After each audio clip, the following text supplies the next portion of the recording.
กับทักทายสบายดีในงานในมือที่สองเนาะมือนี้ก็จะได้ตั้งเสาให้เพิ่นคนปูนก่อนแต่ว่าเสาเฮาสิตั้งมือนี้ก็มีมีสองรูปแบบเนาะกับบ่อนจอดรถและกับ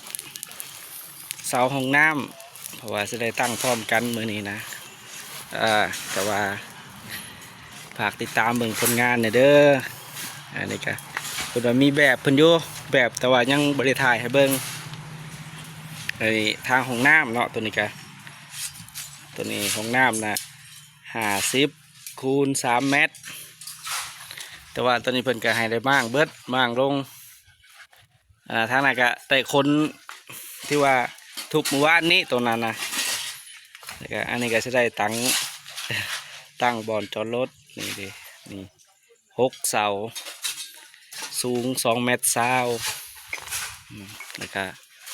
อัปเดตงานมือนี้แล้วก็ในตอนแรกมือนี้กับผมมียังลายเนาะทางเฮากับทางนี้ก็ได้คนไปทิมไปได้สร้างจัดไปคนวะก็ได้คนงานมาใหม่เนาะสั่งโดยตรงมาแต่ประเทศไทยโหสั่งมาวันนี้ฮอดมื้อนี้ขี่ยนต์มาอันนี้ก็อัปเดตงานที่ว่าเมื่อวานนี้